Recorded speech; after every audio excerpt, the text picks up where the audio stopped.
Mes švenčiam šią šventę užtat, kad Lietuvoje ir išeivijoje lietuviai visą laiką stengiasi atgauti savo tikrą laisvę ir tikrą nepriklausomybę iš Sovietų Rusijos ir nusiskratyti tą jungą ir priespaudą. Šitą laisvę neatėjo už dyką. Žmonės turėjo paaukoti savo gyvybės, kad mes šiandien esame laisvi ir Lietuva yra nepriklausomas kraštas Europoje ir dalyvauja UN, NATO ir European Economic Union. Mes turime visuomet prisiminti tuos jaunus žmonės, kurie sausio 13 dieną 1991 metais paaukojo savo gyvybę, kad mes šiandien galėtumėm švęsti Lietuvos nepriklausomybės atstatymą. Aš paprašysiu, kad jūs visi dabar atsistotumėte ir aš perskaitysiu jų pavardes, kad mes galėtume juos pagerbti.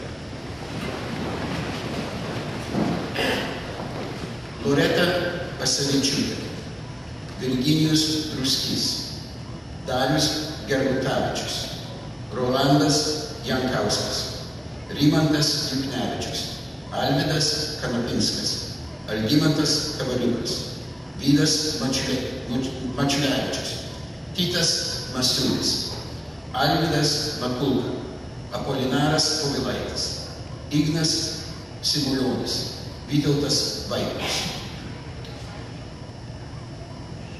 Prisiminkime juos visada ir maldoj, ir mintinėse. Ačiū už klausimą.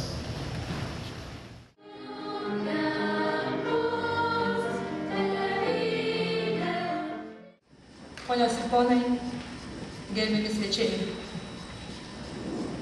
Šiandien minime istorinę tautos ir valstybės šventę Lietuvos valstybės atkūrimo dieną. 1918 m. vasario 16-ąją, po daugiau nei šimtmečio priespaudos, lietuvių tauta atkūrė nepriklausomą valstybę. Deja, istorija buvo negailestinga ir 20-ojo amžiaus viduryje mūsų tautai vėl teko patirti okupaciją. Tačiau visuomet gyvas laisvės siekis, 20-ajam amžiui baigiantis, dar kartą prikėlė Lietuvą eiti laisvės keliu. Šiais metais paminėjome 15 metų sukaktį nuo tragiškų sausio 13-osios įvykių. Prieš 15 metų, tą gūdžią sausio naktį, mes, beginkliai, brutalios sovietinės jėgos akivaizdoje, susitelkėme parlamento prieigose tam, kad dar kartą parodytumėm pasaulyje, kad tikėjimas, laisvė ir moralinė jėga yra stipresnis už bet kokią priespaudą. Tam, kad dar kartą apgintume savo laisvės siekį. Esu tikra.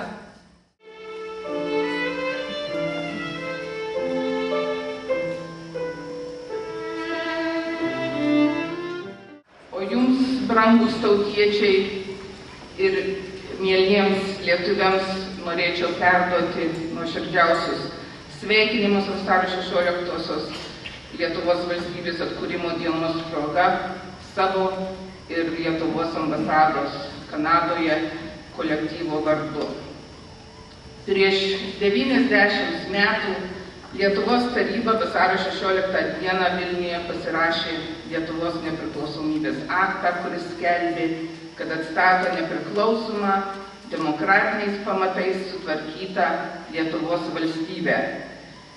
Tačiau kiek daug istorijos amžių svorio, prasmės ir begalinės meilės tėvynei bei didvyriškų aukų slypi už šių žodžių. Ši data brangi kiekvienam lietuviui, nepaisant kokiame pasaulio kampelyje, ar Lietuvoje, ar Kanadoje, ar kitoje šalyje jie likimo nublokšti begyventų. Simboliška ir tai, kad vasario 16 diena yra minima tarp tokių į Lietuvai svarbių ir atmintinų dienų kaip sausio 13-oji laisvės gynėjų ir kovo 11-oji Lietuvos nepriklausomybės atkūrimo diena. Šių Lietuvai svarbių datų pavadinimai įvardyja visą Lietuvos istoriją. Laisvės gynėjų, Lietuvos valstybės atkūrimu ir Lietuvos nepriklausomybės atstatymo istorinės datas, bei pačios pasakoja apie sunkią bei didvyrišką Lietuvos istoriją. Kiekvienai tautai valstybė yra tautos vertybių, tradicijų išlikimo pagrindas. Todėl kiekvienam lietuviui vasario 16 yra tokia svarbi data ir primena iškovotos tautos laisvės ir nepriklausomybės vertę. Šiandieną moderni Lietuva yra tvirtas pozicijas turinti demokratinė valstybė, kuri aktyviai dalyvauja tiek Europos, tiek visos tarptautinės bendruomenės gyvenime ir tuo pačiu saugo bei puoselėja savitą kultūrą ir identitetą. Šiandien mūsų Lietuvos tautos likimas ir ateitis yra mūsų pačių rankose. Todėl dirbkime ir kurkime šią ateitį kartu. Dėkoju už šitą progą, pirmą kartą galėdama į jūs prabilti į Toronto lietuvių bendruomenės šeimą ir džiaugiuosi, kad įeinu į šitą šeimą ir kad, reiškia, mes galėsim toliau šeiminiškai bendradarbiauti. Ačiū Jums.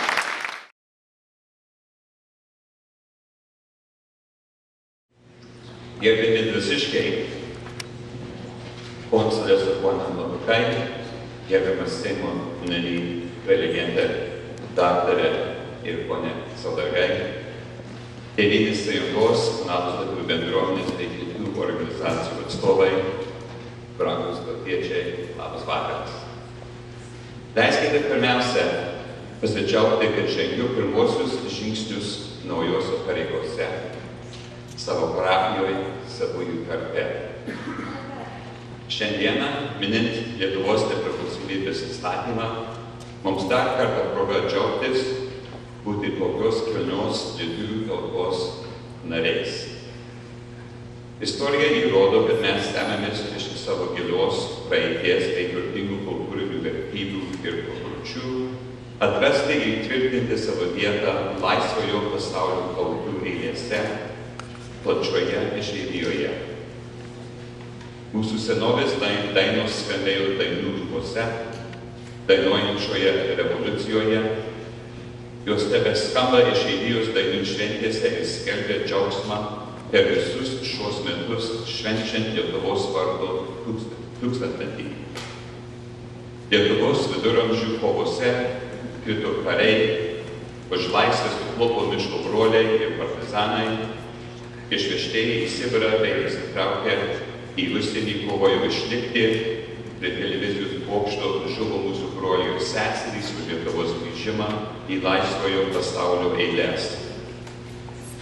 Šiomis dienomis, kai visas pasaulis stovi seniai neišgyventoje paminančioje ekonominėje padėtyje, šiandien nei vienas kraštas negali kalbėti vienaskaitoje ir turi rūpintis vienas kitu. Todėl šią progą kviečiu visus patvirtinti savo elgesiu, mūsų kilnios kalbos bruožus ir dar kartą ištiesti savo dosnias rankas, kaip per Baltijos kelią, per 100 kilometrų tiesiai mūsų tautiečiai vienas kitam. Siųskime savo jaunimą ir studentus į Lietuvą, ne tik aplankyti giminės bei dalyvauti šventėse, bet atlikti darbo stažuotės labdaros srityse, kur jie tikrai pajus kitų lietuvių širdį. Užmeskime ryšius su profesionalais ir verslininkais, užtikrindami ne tik savo gyvastingumą, bet ir Lietuvos gerbūvį.